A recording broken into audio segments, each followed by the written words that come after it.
Assalamualaikum, welcome back to my YouTube channel. Anda bersama saya Syafiz Rahmat dalam segmen Vlog Time. Jadi aku tengah duduk dekat atas Guerrilla 450 by Royal Enfield. Let's vlog.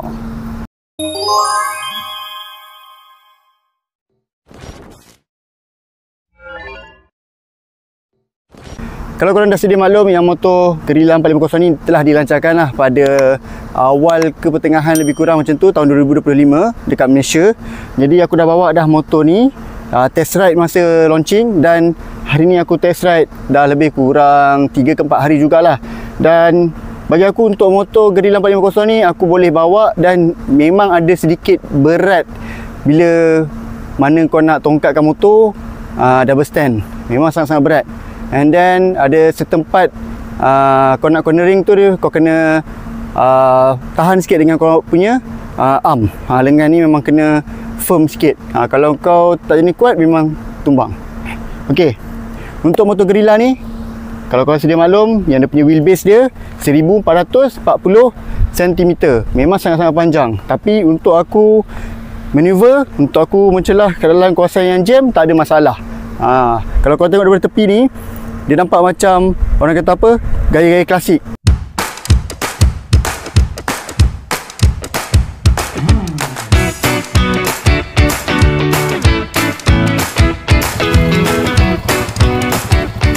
Walaupun dia gaya klasik, tapi dia ada karakter dia tersendiri. Yang tu aku suka. Dia macam, nak kata macam sport racer pun ada, nak kata macam cafe racer pun ada.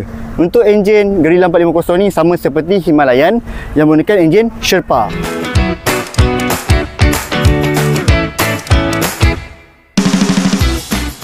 Jadi untuk tayar hadapan motor Guerrilla 450 ni menggunakan tayar bersaiz 120 70 17. Untuk tayar belakang pula 160 60 17. Dan untuk motor Guerrilla 450 ni, depan dan belakang menggunakan sistem brake ABS, dan juga dia diberikan brake caliper by Bree. Untuk lampu hadapan dia ni menggunakan LED. Itu yang paling menarik. Walaupun klasik, tapi teknologi terkini.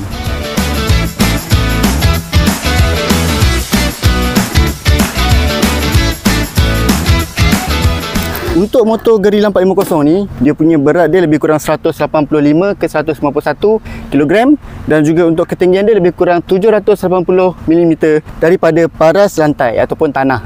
Macam kaki aku ni, kau nampak ujung-ujung je. Untuk bahagian meter dia pula, dia menggunakan triple TFT meter, yang di mana meter ni dia support Google Map dan juga Wi-Fi 5G. Walaupun motor ni Guerrilla 450, tetapi dia punya enjin di kapasiti dia adalah 452cc replacement.